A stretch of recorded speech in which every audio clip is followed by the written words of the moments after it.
Oke, Assalamualaikum warahmatullahi wabarakatuh. Perkenalkan, nama saya Muhammad Rafik Hasan Salim.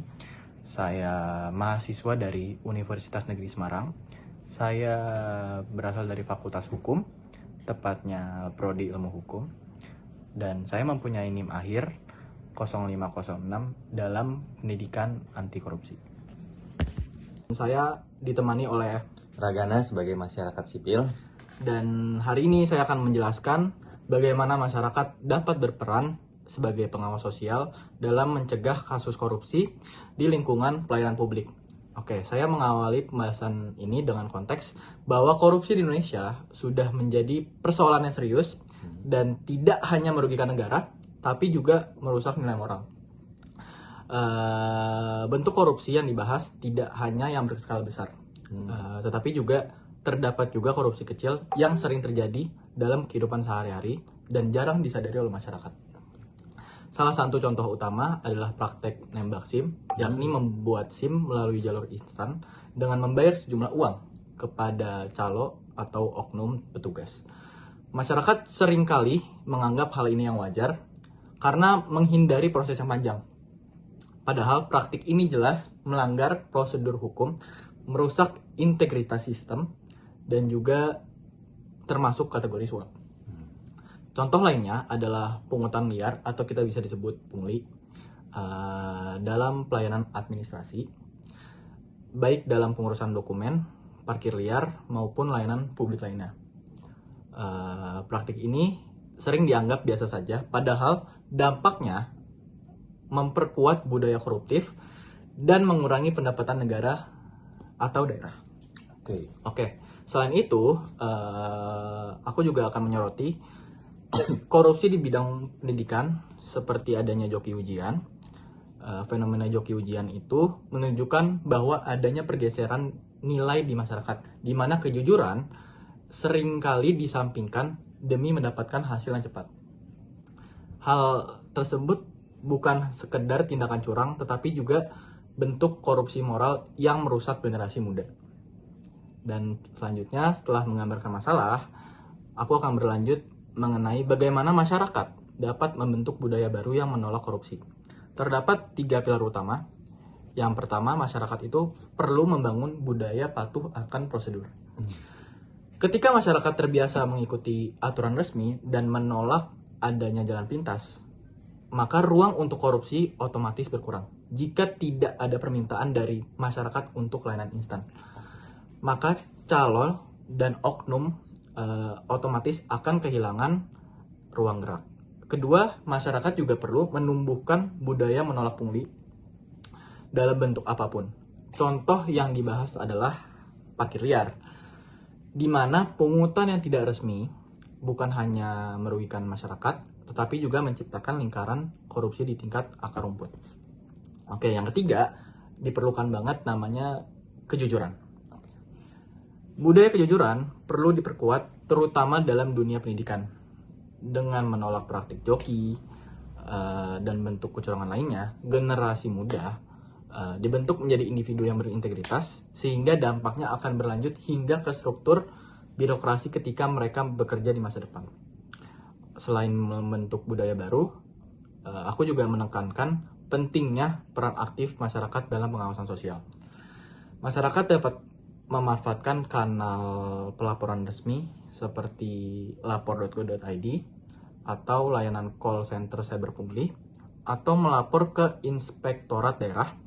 Ketika masyarakat aktif mengawasi, perilaku aparat publik akan lebih terkontrol karena mereka merasa diawasi. Namun masih banyak implementasi pengawasan sosial yang tidak mudah. Ada berbagai hambatan yang membuat masyarakat enggan untuk berpartisipasi. Hambatan pertama itu contohnya rendahnya literasi hukum. Banyak masyarakat itu belum memahami konteks dan apa itu tindakan korupsi sebenarnya. Akibatnya mereka bisa menjadi pelaku tanpa disadari. Dan kedua, adanya budaya permisif yang terjadi terhadap pungli-pungli kecil. Banyak orang yang menganggap uang terima kasih atau uang rokok bukan hal yang masalah. Padahal secara hukum itu termasuk gratifikasi. Hambatan ketiga adalah ketakutan melapor. Pelapor atau kita sebut whistleblower sering mendapat ancaman atau intimidasi walaupun ada undang-undang yang melindungi pelapor, implementasinya masih lemah sehingga banyak warga tidak merasa aman untuk melapor. Dan hambatan berikutnya adalah minimnya transparansi dalam prosedur pelayanan publik. Sistemnya rumit dan tidak jelas, itu membuka peluang besar bagi calo atau oknum untuk memanipulasi masyarakat jika masyarakat tidak tahu prosedur yang benar. Mereka akan mudah dimanfaatkan. Dan ada lagi masalah lain, yaitu lemahnya respon lembaga pendidikan. Lembaga pengaduan. Banyak laporan dari masyarakat tidak diproses dengan cepat atau bahkan tidak ditindaklanjuti. Hal ini membuat masyarakat kehilangan kepercayaan terhadap sistem. Terakhir, ada keterbatasan akses teknologi juga menjadi hambatan. Meski banyak kanal pelaporan berbasis digital, tidak semua masyarakat memiliki akses atau kemampuan untuk menggunakannya. Dan dalam bagian akhir, saya akan membahas mengenai perlunya penguatan regulasi dan perlindungan hukum bagi pelapor. Meskipun Indonesia sudah memiliki dasar hukum untuk perlindungan saksi dan pelapor, efektivitas itu masih jauh banget dari kata harapan. Prosedur yang rumit, akses yang terbatas, dan juga kurangnya perlindungan fisik dan psikologis membuat keberanian masyarakat untuk melapor menjadi rendah. Oleh karena itu, dibutuhkan regulasi yang lebih komprehensif serta sistem pelaporan yang lebih aman, cepat, dan transparan. Termasuk penggunaan teknologi seperti pelaporan anonim dan pelacakan status laporan. Dan pada akhirnya, simpulannya bahwa pemberantasan korupsi membutuhkan sinergi seluruh pihak masyarakat, harus membangun budaya anti korupsi. Pemerintah juga harus memperbaiki layanan dan memperkuat perlindungan pelapor. Lembaga pendidikan harus menanamkan nilai integritas, dan media harus menjaga transparansi dengan mengangkat isu korupsi ke permukaan. Jika semua pihak berperan secara konsisten, maka budaya korupsi dan berkelanjutan akan tercipta di Indonesia. Sekian, terima kasih dari narasi saya. Oke, selanjutnya aku akan membuka kepada sesi tanya jawab yang akan ditanyakan kepada masyarakat sipil. Oke, berdasarkan narasi tadi, pertanyaan pertama saya itu, perbaikan apa yang dilakukan pemerintah agar dapat mencegah perilaku pungli itu? Oke, pemerintah itu perlu menyederhanakan mekanisme pelaporan. Memperkuat perlindungan identitas pelapor, meningkatkan sinergi antar lembaga seperti LPSK dan kepolisian, dan menyediakan akses psikologis dan hukum bagi pelapor, serta mengembangkan sistem pelaporan digital yang aman dan transparan. Kemudian, bagaimana peran media itu dalam mendukung peran masyarakat? Media itu berperan mempublikasikan kasus korupsi, meningkatkan kesadaran publik, dan juga memberi tekanan sosial terhadap aparat publik. Dan juga serta menyediakan edukasi kepada masyarakat, karena anti korupsi itu membuat masyarakat lebih sadar akan budaya korupsi dan terhadap penyimpangan. Kemudian, kenapa kita tidak hanya mengandalkan aparat, tapi kita juga mengandalkan dari peran masyarakat sipil? Karena korupsi itu terjadi di berbagai level, sampai kehidupan sehari-hari di masyarakat. Tanpa pengawasan masyarakat, aparat tidak bisa menjangkau semua bentuk penyimpangan.